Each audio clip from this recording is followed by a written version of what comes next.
Hello and welcome to News at 10 on Rajya Sabha TV. I'm Aishwarya Kapoor. Well, political heat has risen in Uttar Pradesh ahead of the assembly polls next year.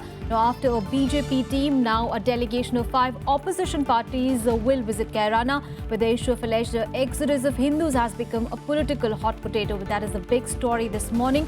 Also, a big story from Punjab. Well, under attack over 1984 anti-Sikh riots, Congress leader Kamal Nath has resigned as the party in charge. We'll get you all the details on that as well. Let's begin with the headlines. Centre takes action on rising food prices, decides to release 10,000 tons of pulses at subsidized rates to states.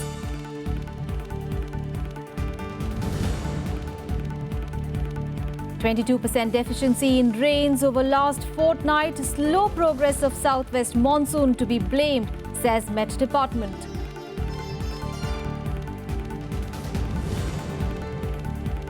Union Cabinet clears new consumer-friendly aviation policy, new plan to cap airfares and ease rules for airlines to fly overseas by abolishing 5:20 rule.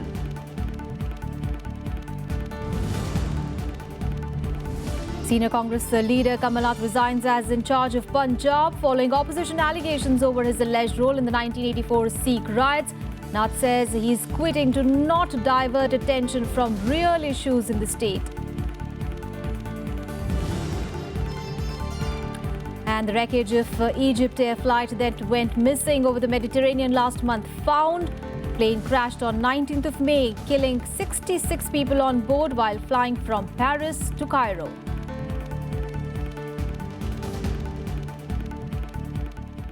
Well, the big story this morning, a delegation of 5 opposition parties, including JDU, CPIM and NCP, will visit Kairana today. Now, they will meet the residents and address a gathering of civil society following claims by the BJP that there is a mass exodus of Hindus in the town.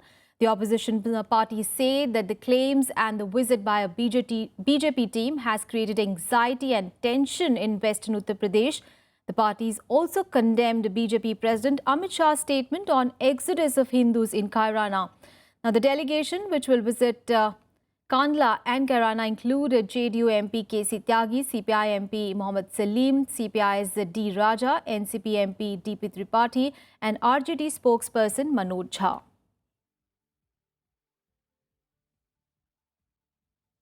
And earlier on Wednesday, a 9-member BJP team visited Kairana to review the situation of the alleged migration of Hindus that has set off a political slugfest.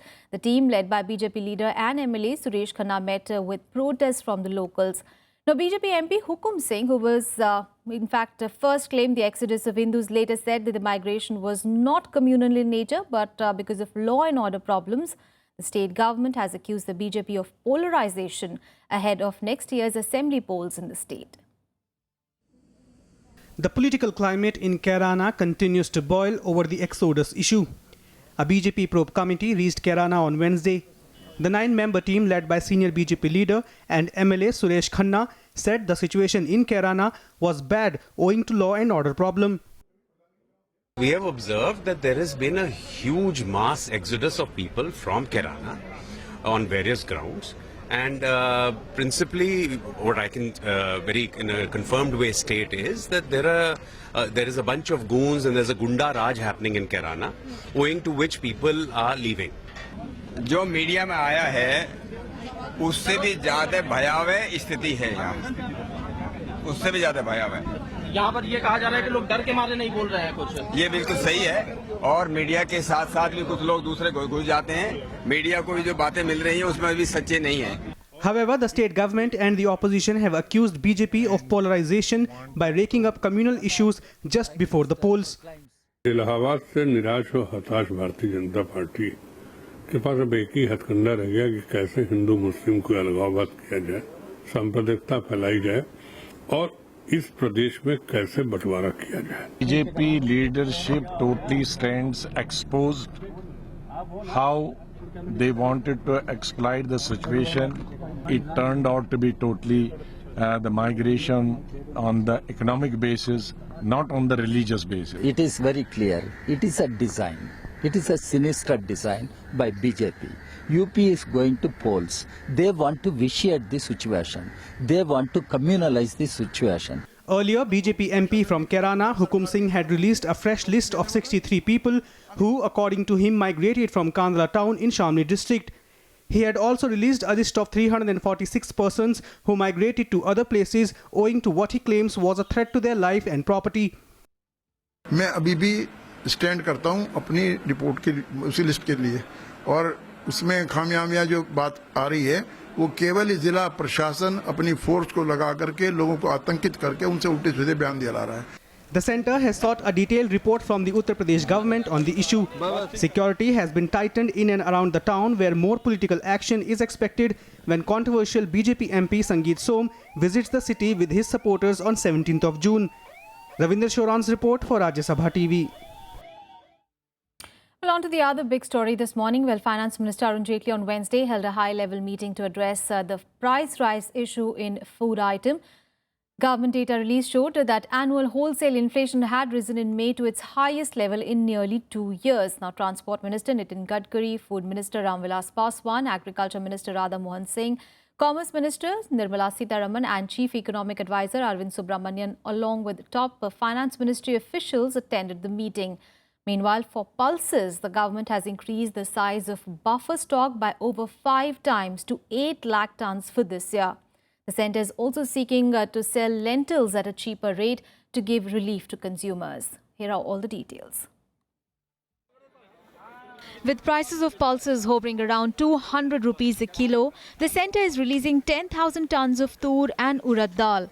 States will be asked to distribute them at rates not exceeding 120 rupees a kilo. The government is also procuring over 62,000 tons of pulses to create a buffer stock. राज्य सरकार से फिर appeal करना चाहते हैं कि राज्य सरकार 100 अपने स्टेट में देखे कि 120 रुपया से ज़्यादा कीमत पर जो है किसी भी हालत में जो है नहीं बिकने पावे, और यदि किसी राज्य में बिकता है तो उसके लिए राज्य सरकार जिम्मेवार होगी. राज्य सरकार को दाल चाहिए, हम उसको दाल जो है 66 रुपये तूर और 82 रुपये उड़द देने को तैयार हैं. To bridge the demand-supply gap and maintain price stability, the centre is planning government-to-government contracts. Teams will go to Myanmar and other countries to finalize contracts. Government to government भी जो है बातचीत चल रही है, और हो सकता है कि हम लोगों को गवर्नमेंट के स्तर से एक डेलीगेशन क्या कहते हैं कि बाहर क्या कहते हैं कि जल्द जाए और जा करके स्टेट टू गवर्नमेंट जो है बात करने का काम करे.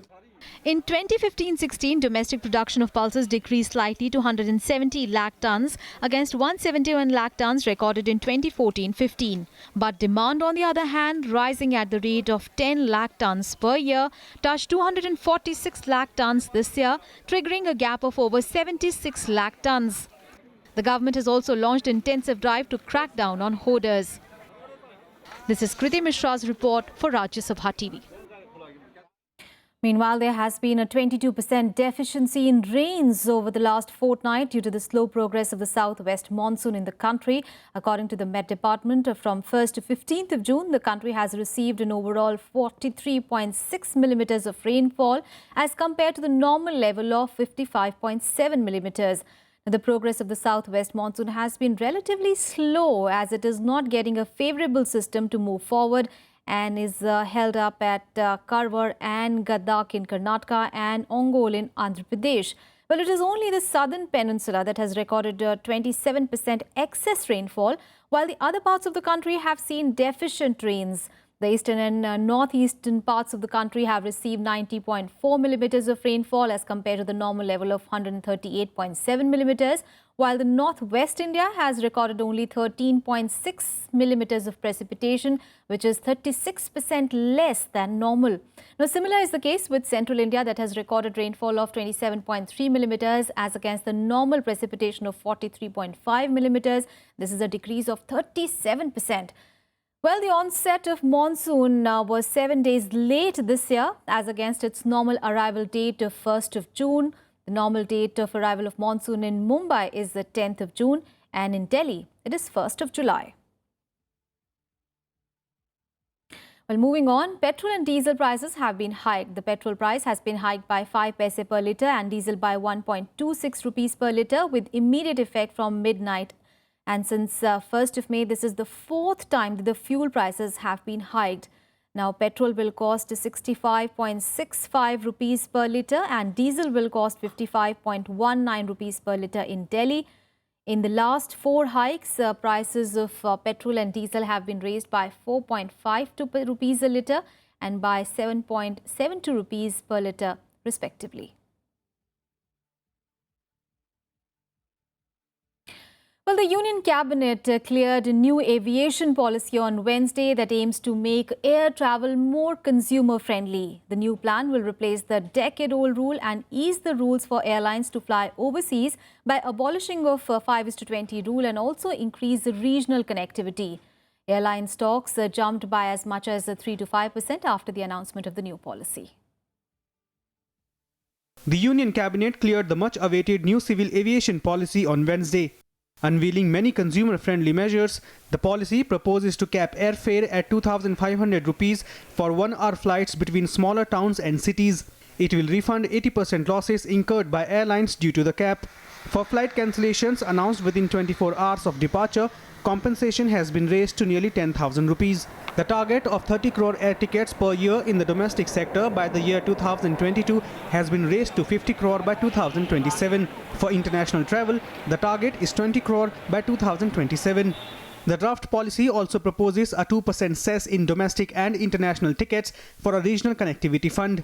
New airlines can operate overseas flights by relaxing the rule that acquired them to have at least 20 airplanes and be in operation for minimum 5 years can fly abroad. Revival of old airstrips, single window for all aviation-related transactions and complaints by the Directorate General of Civil Aviation are other important provisions in the new policy that also proposes real-time safety tracking.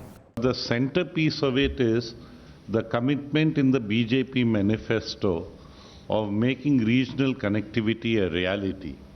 So we kept it as a centerpiece and the whole policy has been worked around it. The NDA government unveiled the policy draft first in November 2014. It went through several rounds of interministerial discussions in the last 18 months and was revised in October 2015. India has currently the fastest growing aviation industry with over 139.32 million domestic and over 50 million international air travelers in 2014-15. Bureau Report, Rajya Sabha TV. And here are some of the reactions coming in on the new civil aviation policy.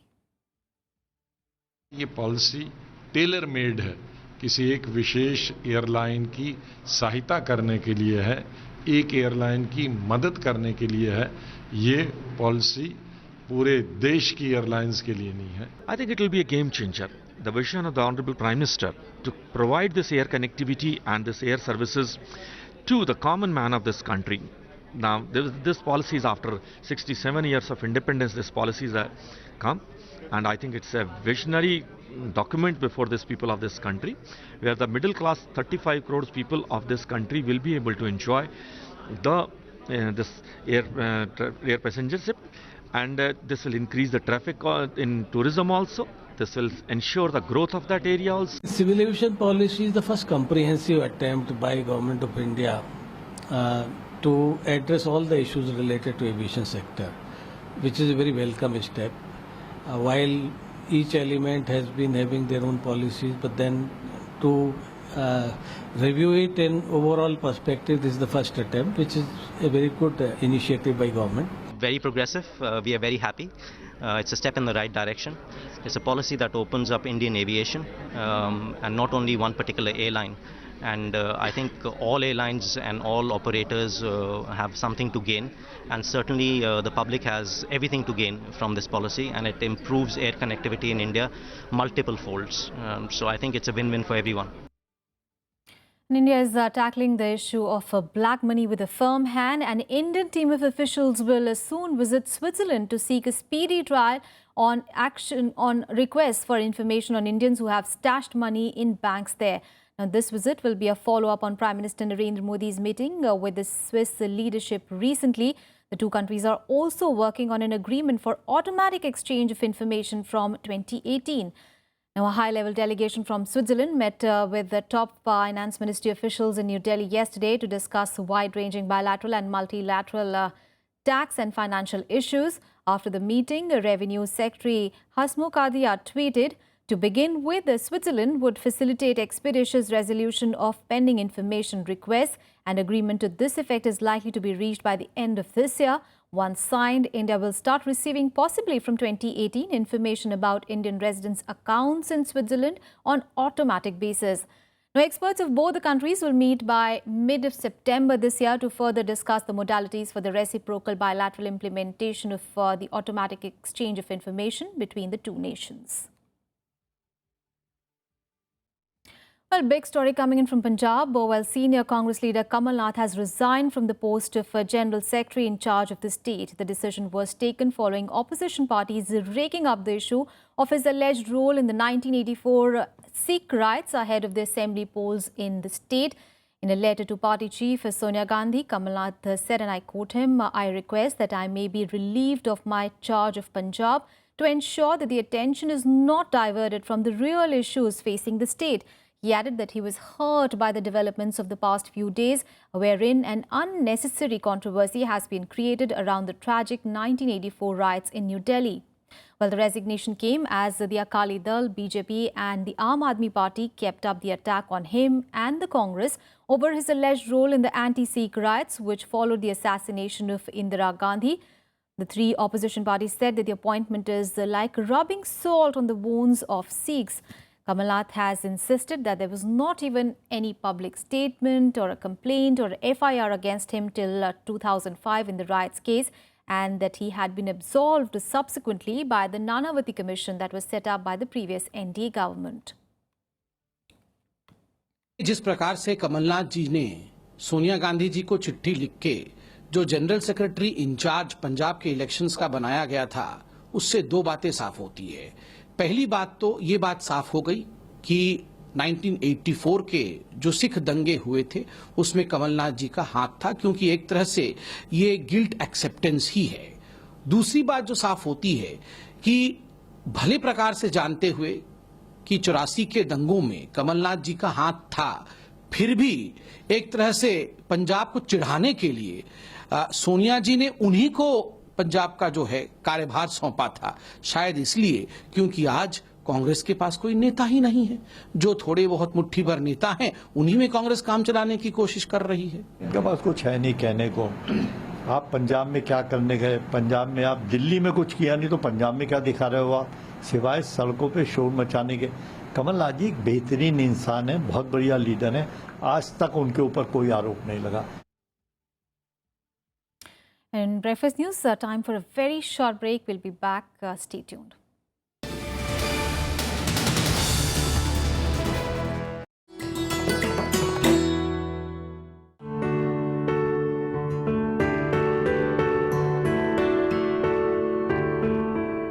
Down the ages, jewellery has been the pride of the Indian culture. In the Harappan period, it attained perfection in flattened gold bands. From the modern period came the exquisite gold brooches. Many ornaments were an extension of religious practices, like the Gauri Shankaram Rudraksh necklace worn by the temple priest. Rings with lids preserved the taweez that held secret messages and sometimes even poison.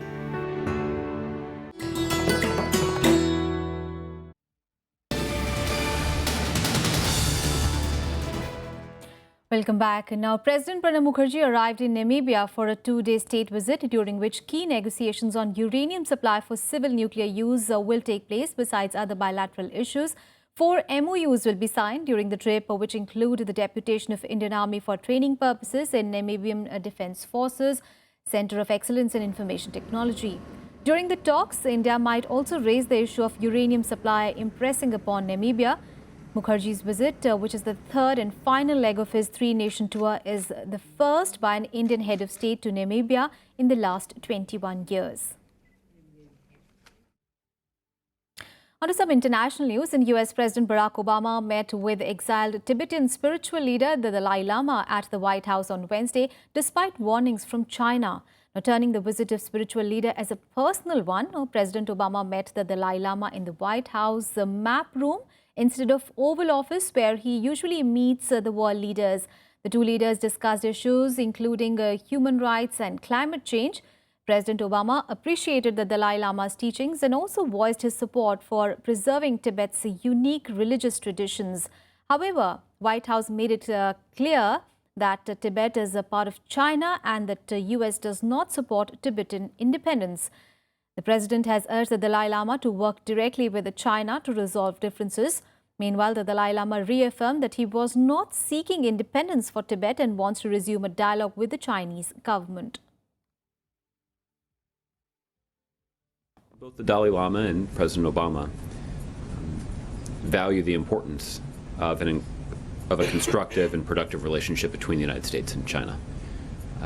All of those were policy positions of the United States before the meeting occurred, and our policy hasn't changed after the meeting. The U.S. position as it relates to Tibet has not changed. Tibet, per U.S. policy, is considered part of the People's Republic of China, and the United States has not articulated our support for Tibetan independence. And now an update on the missing Egypt Air flight. Well, a deep ocean search vessel hunting for the remains of the jet that crashed in the eastern Mediterranean last month has identified several main locations of its wreckage, the Egyptian Investigation Committee said on Wednesday. The committee said that a vessel contacted by the Egyptian government to join the search efforts for the data recorders and the wreckage of the doomed A320 flight had identified several main locations of the wreckage. Now, based on the wreckage locations, the search team and investigators on board the vessel will now draw a map for the wreckage distribution spots. The plane, remember, disappeared with 66 people on board, including the crew, on 19th of May, while the plane was over the Mediterranean Sea while flying from Paris to Cairo. The Airbus A320 plane vanished from Greek and Egyptian radar screens, apparently without having sent a distress call. No group has claimed responsibility for a terror attack involving the plane. And the government of West African nation Niger said on Wednesday that a total of 34 migrants, including 20 children, have died in the Sahara Desert while en route to Europe near a road to the border with Algeria. In a statement read on national television, Interior Minister Bazoum Mohamed said that it appeared that they had died of thirst after being abandoned by their smuggler. Now, 2 victims have been identified as Nigerian, but the nationalities of others are not yet clear. Many thousands attempt to cross the vast and inhospitable terrain in order to reach the Libyan coast, where they hope to begin another hazardous trip by boat to Europe. Now, the International Organization for Migration says about 120,000 people crossed through Niger's arid northern region last year. Thousands of illegal migrants have traveled to Algeria in recent years, most of them via Mali and Niger. Now, people smugglers have largely avoided Libya since it descended into political chaos. On to some sports news now. Well, buoyed by their creditable performance in the earlier matches, the confident India will take on heavyweights Australia in their last league game of Champions Hockey Tournament in London on Thursday. Around 2 months ago in the Sultan Azlan Shah Cup tournament in Malaysia, India were beaten twice by Australia. Both the heavy defeats were by 4-goal margins, but their recent performances, which saw them defeat Britain and South Korea, apart from holding mighty Germany to a draw, will edge the Indians to fight on till the last inch. Now, India's most notable performance against Australia recently was in the 2015 Sultan Azlan Shah Cup, where striker Nikim Thamaiya's hat-trick spurred them to victory. But that was against a second-string Australian side. Now, Australia is heading the round-robin league standings with 10 points from 4 outings, followed by India on 7 points from 4 matches. Now, a victory over Australia on Thursday would put India into the final of the Champions Trophy, something that they have not achieved so far. But even a draw could boost their prospects of making the title encounter. Players are playing this ball into the circle, slightly raised over the flat sticks for the day. On to football action, well, France began their bid for a first European Championship title in 16 years with a nervous 2-1 win over Romania last Friday, and the win against Albania on Wednesday meant that they became the first team to progress to the Euro 2016 knockout stage. With a 90th minute header by substitute striker Antoine Griezmann and a stoppage time special by Dimitri Payet secured France heart-stopping 2-0 win over Albania, making them the first team into the last 16 of Euro 2016. For the second consecutive match, later pressure rescued a patchy France side that is struggling to live up to its pre-tournament billing as one of the favourites. Albania, who lost their opening game against Switzerland, must beat Romania now on Sunday to stand any chance of qualifying.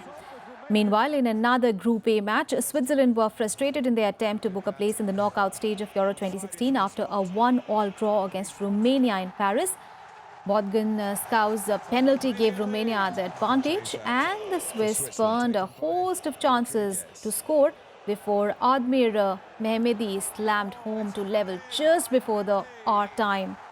Switzerland will face France on Sunday, still looking for the points to guarantee their place in the knockout round.